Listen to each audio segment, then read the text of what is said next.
We're in our series, Kill the Giant. This is week 4. We've already had 3 weeks in the series, and so if you've yet to be here, or maybe you've missed a week, let me just catch you up real quick. We're talking about the greatest underdog story ever of David and Goliath. David was a shepherd boy.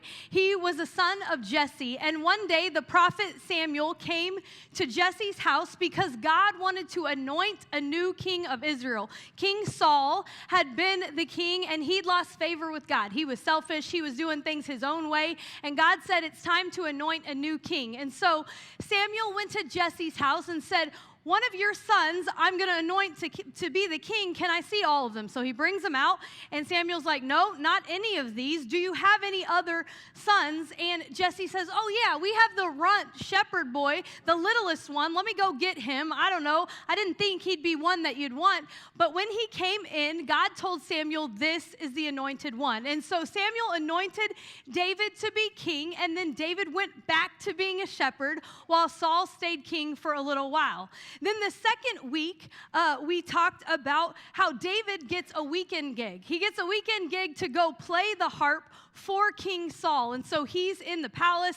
He's able to be there and around. And then one day, his brothers had gone off to fight in the army. And one day, David's dad comes to him and says, hey, can you take some food down to your brothers, down to the soldiers, take this bread and this cheese to them and deliver it? And so he does. And while he's there, he sees this giant. This giant comes out every day for 40 days to taunt the people. And so David is bringing food just to deliver, but while he's there, he encounters this guy, this big, scary, 9'9" giant whose armor weighed 250 pounds.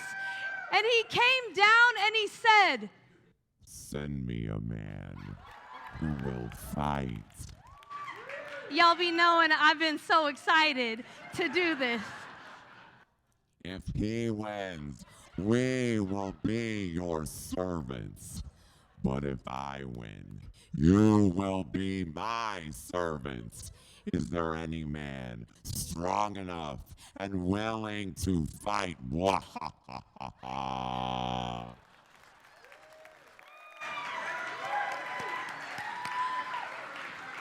I now get it and understand why Pastor Trustin used that every week, because it's so awesome, right? And so David hears this giant, and he's not scared, y'all. He's like, I'm going to go and I'm going to fight this giant. I'm going to do it. He overhears that Saul has said that he will give a personal fortune, that whoever fights this giant can marry one of his daughters, that their family doesn't have to pay taxes on April 15th ever again for the rest of their life. And man, we learned that there's a reward for fighting our giant.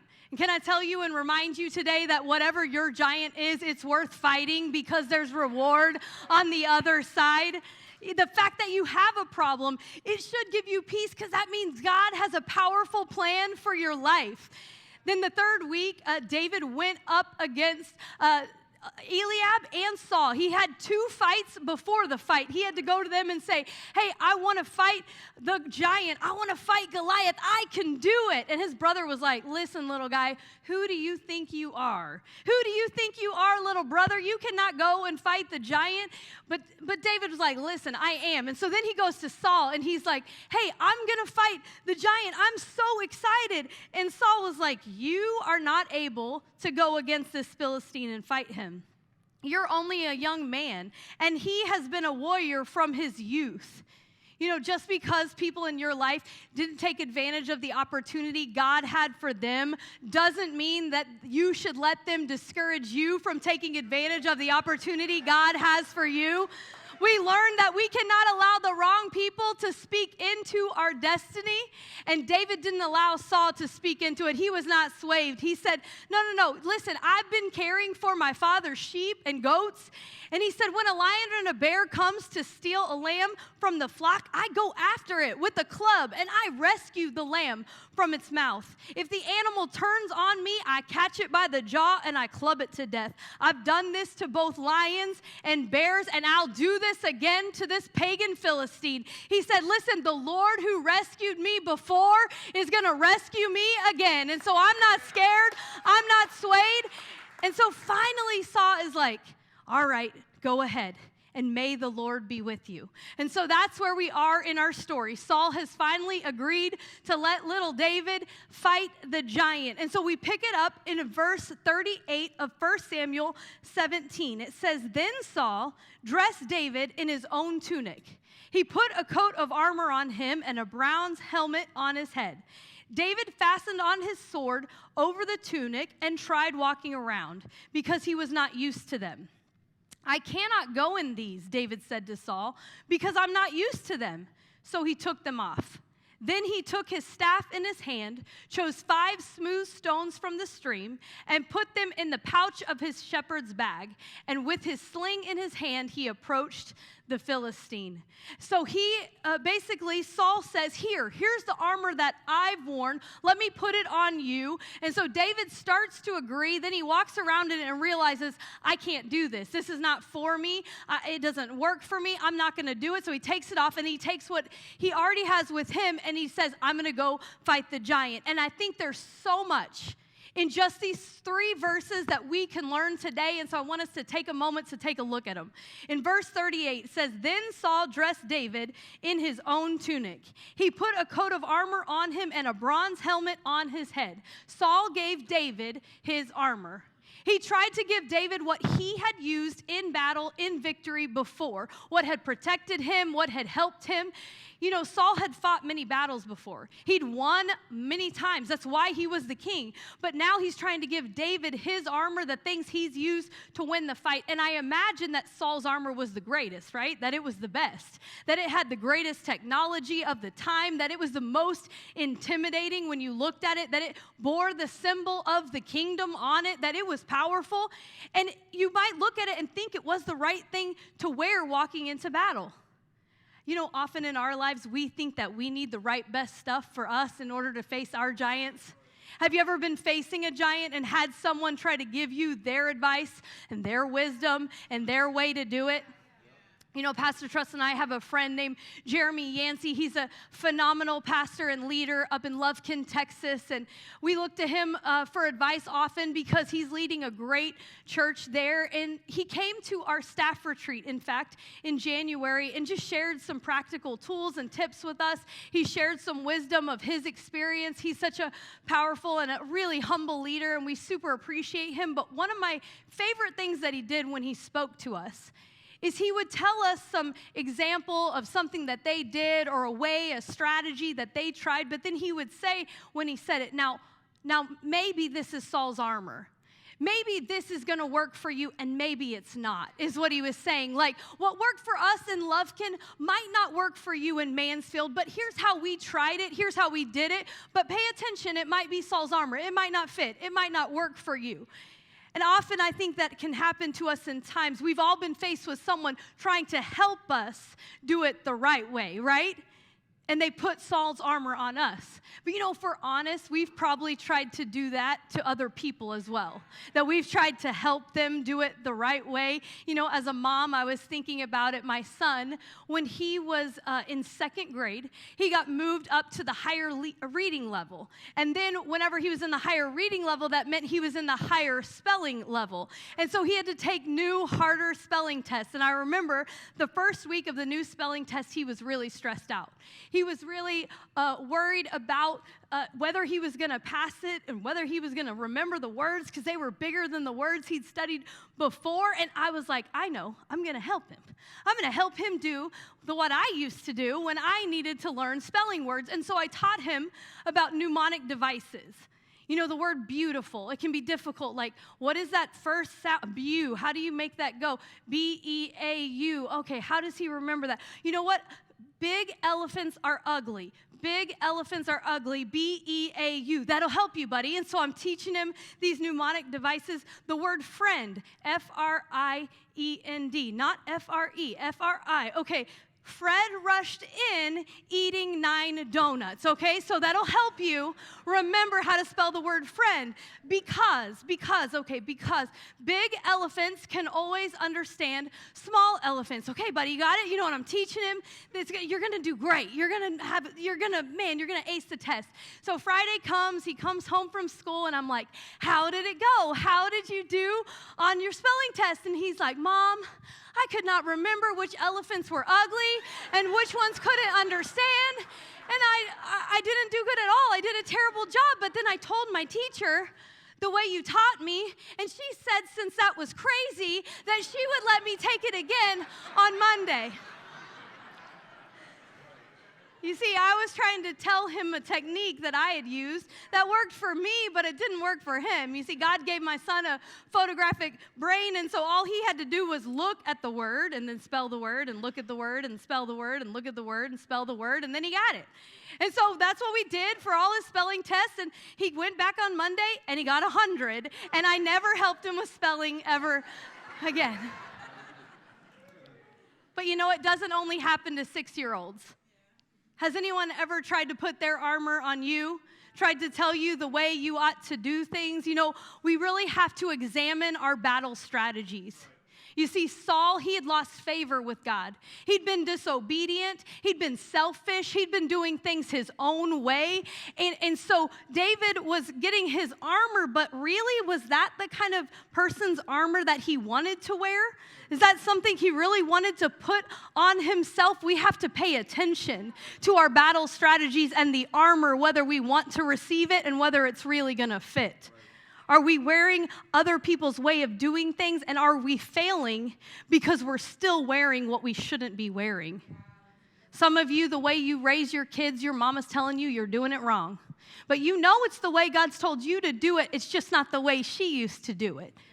You got to pay attention and understand whether that's Saul's armor, whether she's trying to put it on you. Maybe the way you run your business isn't the way they run their business, but that's okay because it's the way God's told you to do it. Maybe the way you do your devotions isn't the same way that your life group leader does them. That's all right.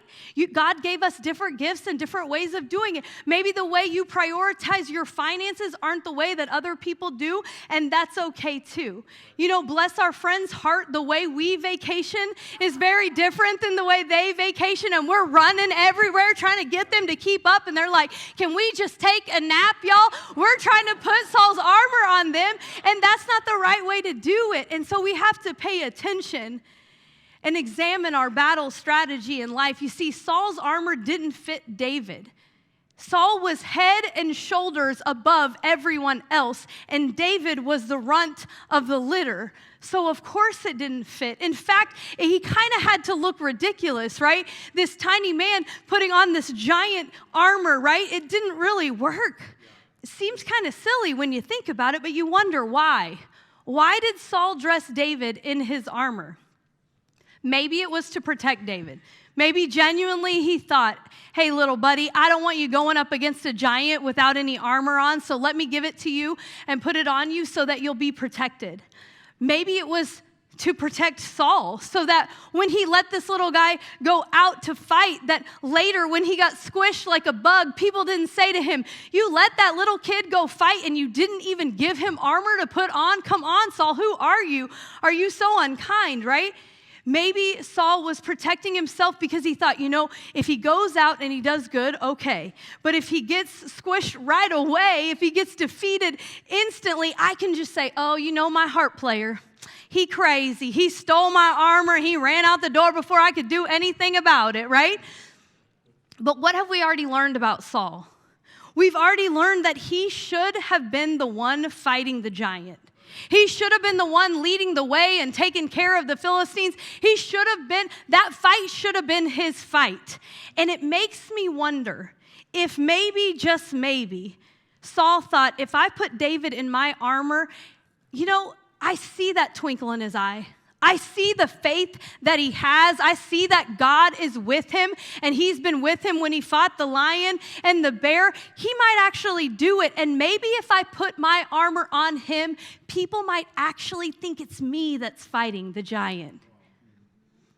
And then if they don't think it's me, at least if they realize it's David, they'll think that that's my boy, that I got him where he's going, that maybe some of the favor that's fallen on David could fall on Saul. It makes me wonder if because God had rejected him, if he was just trying so hard to stay connected to David because he knows that David's now God's anointed. And he was just using him in this moment. Can I tell you, sometimes people who miss the opportunities that God had for them want to use you and stay connected to you when you step into your opportunity so they can try to rob the credit for what God is actually doing in your life. Living Church, do not allow the wrong people to stick to you as you step into your destiny. You've got to examine your battle strategy. You got to see what don't fit, and you don't got to allow anyone to walk with you into the opportunity, especially if they're who shouldn't. Next, 1 Samuel 17:39, David fastened on his sword over the tunic and tried walking around because he was not used to them. So he took the sword from Saul and strapped it on himself. He started putting on the armor. He tries walking around in Saul's armor, trying it out. He's not used to it. He's never worn it before. And so he's just trying it to see, but he realizes it's too heavy, that it was made for somebody else. He's trying to see, maybe it'll fit. Maybe it'll be okay. But I can imagine that as he's grabbing that sword and fastening it onto himself, he's like, I don't really need this sword. You know, I've clubbed a lion and a bear to death. I actually have no experience with a sword, but I've sure killed some stuff with my club. And I imagine as he's fastening it on, he's feeling kind of awkward, but he's still trying it to see if maybe it'll work. Can I be honest? There have been times in my life when I've strapped some other people's armor on me, even though I knew it wasn't really right. But I thought just maybe it'll work. Maybe it'll fit, right? That maybe it'll make me have the victory that I'm looking for. I see their battles that they have won, and maybe I can put them on me too, and it'll help. I thought it would bring me victory, but it was really kind of burdensome. I've done it before in my life. Man, lots of times, in fact. You know, when we first got married, I wasn't very good at decorating the house. And so, there's been times when I'm like, maybe I need to be more like Joanna Gaines, right? And so I can buy this magazine and I can drive to Waco and I can buy all the plants and put all the shiplap on my walls, right? But then I realized that they just make me sneeze because I'm allergic to wood and grass, and it doesn't really work for me, but I'm trying, right?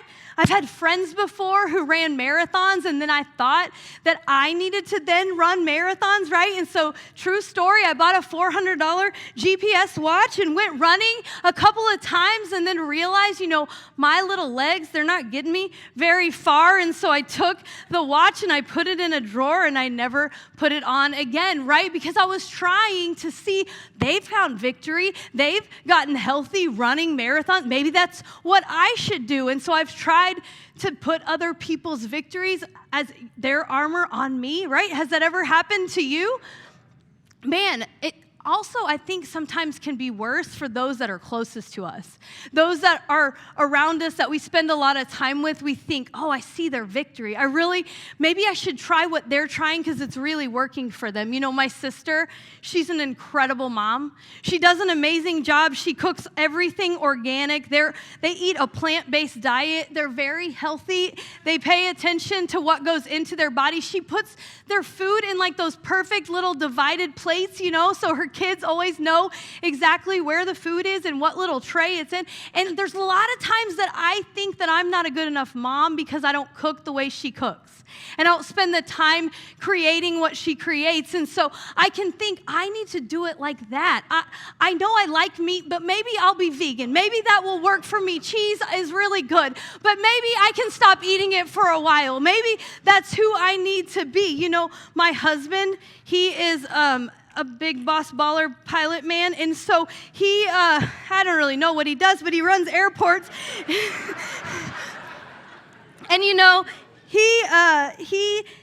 there's no margin of error with an airplane. You know, it's like either on the ground and it's flying in the sky or like it's crashing, right? And so there's like, that's all you got. And so you got to be real strategic and serious. You got to take it serious.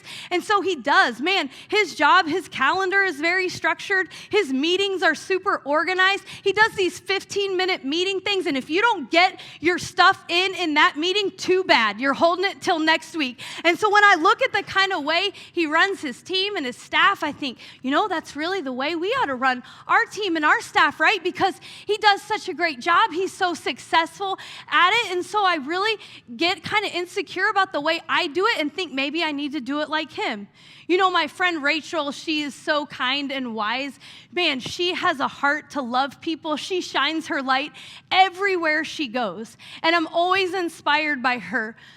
You know, when she tells someone the truth, she tells it to them with conviction and authority and confidence, and she doesn't even crack a smile. And the people receive it as a word from God, and they love her, and they hear it, and she shines so bright. But you know, whenever I'm trying to be bold like her, a lot of times the words that come out of my mouth make me sound like a different B word than bold. But I get insecure that I should do it the way that she does it, right? Because I try to be just like her. And then, you know, I'm a lady pastor and a lady preacher. I don't know if you noticed that, but it can be kind of intimidating to think, what is that like? You know, people kind of are used to men leading. And so, man, I really want to do a good job. And so maybe I'm not doing it right. Maybe I need to be more serious. Like Joyce Meyer, she's got that low, raspy voice, and she speaks with confidence and authority. And so maybe I need to start dressing a little more serious, talking a little more serious. Maybe I need to be more like Beth Moore and do the discipleships every day for people and the women that we come together, and I need to talk so soft and gentle, right? Maybe I need to do it like that, or maybe I need to be like Bianca Olthoff or like Chad Veach's wife or Dawn Cherie Wilkerson. They're on Instagram, y'all, and they are cool. They are so cool. They got so many hashtags, y'all. They're the women pastors that I think are just so awesome. They look so awesome. Maybe I should be more like them, right? But then, you know, we live in Texas, and so people don't really love this whole pastor lady thing. We get some emails sometimes. They're like, are you sure? What does the Bible really say about that? You know? And so then I can feel a little more insecure and think, you know what? Maybe I should just be more like the men we know that Living Church loves so much. You know, Pastor Trustin, he does it so sweet with all his rap lyrics and his 90s references. You know, Mighty Ducks, I liked Mighty Ducks. I can talk about it, right? And so maybe I need to stop being like me. Maybe I need to be more like him, right? And I can start convincing myself that who God's made me to be isn't enough. But instead, I should walk like this. I should walk and wear what everyone else is walking and wearing and being. But y'all, can I tell you, I know that I look ridiculous, right? I look ridiculous, and I wear a 6.5. These shoes are a size 13. Do y'all understand that if I keep trying to walk like this and talk like this, I'm just going to fall on my face? That I'm not going to be able to be who God's called me to be? That I can't walk around and find victory when I'm strapped to these clothes that are not actually my clothes? That I can't try to wear anyone else's armor because it's a burden and I look ridiculous. But when I wear the clothes God designed for me, I'm free. And so I have to decide that it's okay that I have a little more smile in my words so people don't get mad at me, that I can spend a little bit more time with my team loving them and speaking life into them because that's what God's asked me to do, that I don't need to be anybody else. I need to be who God's called me to be. I need to wear the clothes that God's given me to wear, that I need to step into my calling and my purpose the way God wants me to do it. Can I tell you, Living Church, God has given you gifts and talents and abilities that He hasn't given anyone else. And He is not waiting for you to dress like anybody else or be like anybody else. He's just waiting for you to say yes to exactly who He's called you to be. You don't need to walk a mile in anybody else's shoes. You need to walk a mile in the shoes God's already given you. And so I can walk confidently and know that when I go into a meeting, all I need is a little bit of coffee and a whole lot of Jesus, right? That I got my iPad and my spreadsheets, but I know what God's called me to do and who God's called me to be. That I might pick up Chick-fil-A for my kids on the way home, but that's okay. I don't need these shades. Who God's made me to be is just enough. I don't need to hide behind anything. I need to step into everything God's called me to be. I'm going to show up in my red heels. I'm going to put my red lipstick on. I'm going to curl my hair, and whenever I step into the meeting, I will not look like I woke up like this. I will look like this. Because I'm going to take the time to be and to accept and to love who God's created me to be. And can I tell you, when you decide to do and be and step into your purpose, to take off the things that are hindering you and slowing you down, the things you think you need that you don't actually need, but instead you'll say yes to who God's made you to be, then you can find victory in your life. Then you can defeat the giant in front of you. David said, I cannot go in these because I am not used to them. When I try to wear someone's armor, someone else's, it's a burden. I'm not used to it. I can't do it. I'm not comfortable. But when I step into who God's made me to be, then I am free. I am exactly the way I'm supposed to be. And the same is true for you. And so, Living Church, you got to take off what doesn't fit. You got to take it off. You got to look around and say, what's not fitting? What's not working for me anymore? David understood he didn't have to put on what someone else did to try to be victorious. His victory already came. It already came in his shepherd's clothes with his sling and with his staff. He fought the bears, he fought the lion, and he already won. He already won.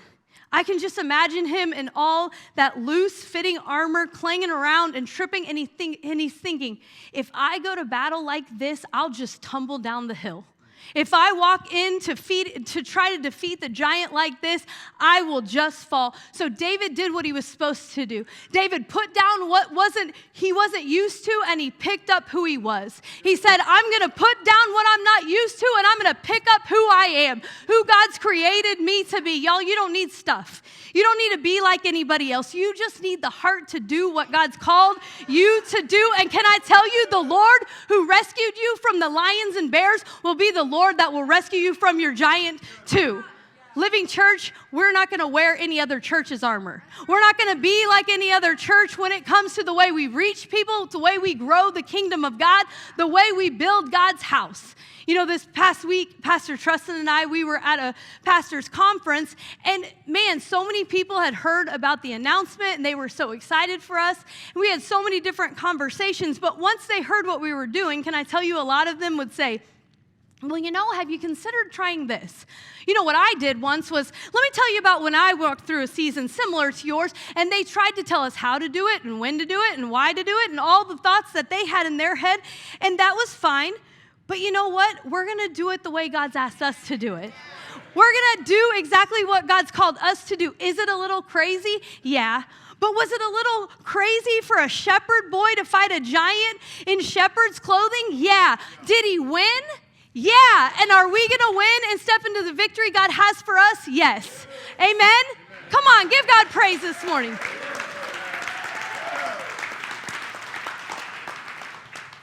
You know, we have the heart to do what God's called us to do, and we don't have to be like anybody else. He's provided us land. He's helped us in financial turmoil before. He's helped us step into things that we never even could have imagined on our own. And God's going to continue to do that because he's done it before.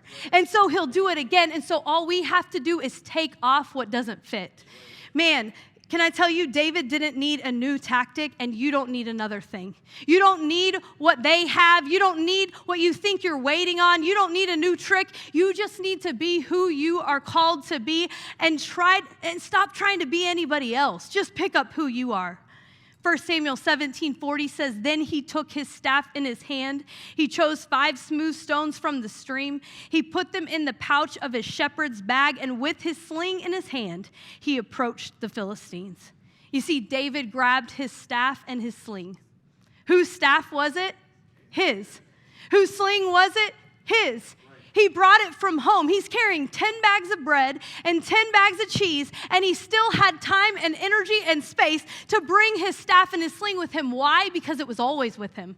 I always have my phone with me. Doesn't matter what else I'm carrying, I'm going to also have my phone with me. These were the things that were always with him. They were already in his hand. Living Church, what's already in your hand? You know, we think that a staff and a sling is not enough. That we need a bow and an arrow and a spear, right? That we need a javelin, that men go to war with swords. And so this sling that we have, this staff that's in our hand, is not really enough. And so we're just waiting. We're waiting for God to give us the sword. We're waiting to see when He will give us the thing we need. It's already in our hands. He's already put it there. You know, sometimes I look at my gifts and I think I'm not enough. But that's just me looking at other people's gifts and thinking that those are the gifts I'm supposed to have. What's already in my hand is enough for me to be exactly who God's called me to be. We wish we had a shiny chrome sword, but God is like, quit waiting for the sword. Use what I've already given you in your hands. Quit telling me you can't because your education's not enough. Quit telling me you can't because you've wasted too much time. Maybe you've wasted some time, but do you have today? Can you use today for what God's calling you to do? Forget about the past, stop whining about it, and step into what's right now. You've got to use what's in your hand. You know, I know you wish that your family was different, that your kids respected you more, that your husband made your coffee for you every morning. Well, what can you do? What's in your hands? What can you do to serve your family and love them well? Stop comparing to someone else's story or situation or experience and start looking at what's in your hand. Can you imagine what would have happened instead if David would have looked at his stick and said, "You're just a lame stick. I look so dumb trying to go and fight a giant with this stick. What good is it going to do me anyways? I look like a fool." But the truth is, David believed in his stick. He knew that it would bring him victory, and so he could step into everything he was called to do because he believed in what it was going to do for him because it was already there. He'd already found victory before. He'd already defeated things with what was in his hand. And can I tell you, Living Church, we're killing giants here with a stick and a sling. We're killing some giants all the time in this place, and we're not waiting for a perfect shiny building. We're not waiting until all the windows are polished and the new LED wall is up and the big sound system is booming. We're not waiting for that. We're letting God use what's in our hand right now. All we need is an auditorium that we can rent and some trailers that we can hitch to some trucks and some faithful men and women who say, "I'm going to serve this house and I'm going to see people reach for Jesus." And so we're using what's in our hands. You know, the things we already have in our hands are the things that are going to bring us victory. We got to take a swing with what's in our hands. David chose 5 smooth stones from the stream. He put them in the pouch in his shepherd's bag. You know, David was a slingshot expert. He already knew which stones to buy, to pick out, to get out of the stream. I imagine him walking down to the riverbed, just humming a song that he'd already written on his heart. Maybe it was Psalm 91, maybe it was Psalm 23. And he goes to pick up the stones out of the river, and he gets 5 of them. Can I tell you, he did not get 5 because he thought that he was going to miss. That is not why he got 5. He got 5 because he knew he was going to get Goliath on the first shot. But Goliath had 4 brothers, and he wanted to be ready and prepared in case another giant came out after the fight. Can I tell you, there's a fight before the fight, but often there's a fight after the fight, and we got to be ready to fight. You might get that promotion that you've been fighting for, but once you get that promotion, that means you got to lead some people, and people are the worst. And so you got to learn how to fight that battle, because sometimes they're the best and you can help them. Once you get the fight of that house, can I tell you, then you've got to fight the fight of cleaning it and making sure it looks prepared and paying your mortgage and paying your bills. Once you fight the battle of partying and drinking, can I tell you, your friends are going to be a little frustrated with you. They're going to think you're a little bit lame. They're going to say, who do you think you are being so good? You might have to fight the fight of the fact that when you were drunk, you were saying words to people that were hurtful and unkind, and now you got to fight that fight, but it's worth it. Its victory is on the other side. Maybe you've decided to fight the fight of your marriage. Can I tell you that when you do fight that fight, there's a whole lot of fights that come after that, because you got to sit face to face and say some stuff to each other, and you got to look in the mirror and talk to yourself and see where you need to change. You've got to go to the counselor and sit down with them, not just one time or two times, but a whole bunch of times. And then when the counselor says something that makes you think that they're on their side and not your side, and you get up and you get mad and you leave and say, never mind, I'm not doing this anymore, you better get your butt and sit it back down, because God wants victory in your marriage, and you got to keep fighting the good fight. We got to get ready to fight. 1 Samuel 17:40, David approached the Philistine. With the staff and the stone and the sling, he approached the Philistine. He set down Saul's armor and picked up the staff and stone, and he ran towards the giant. Saul had armor, y'all, but David had his ability. Quit worrying about their armor and focus on what God has given you, the ability that he has given you. It might not look like you have on the right armor, but you can put on the armor of God and run into everything God has for you. Can I tell you, will you stand with me, Living Church? You know, today, God wants us to know that we can stand firm in the goodness, in the truth of who he's created us to be. We can stand firm that he is with us, that he is for us, that we are a child of God, that no weapon formed against us shall prosper. And so today we got to take a look at what's in our hand. And we got to say, God, I want you to use it, and I want you to use me, and I'm going to take off anything that's hindering me, and I'm going to step into everything you have for me. So I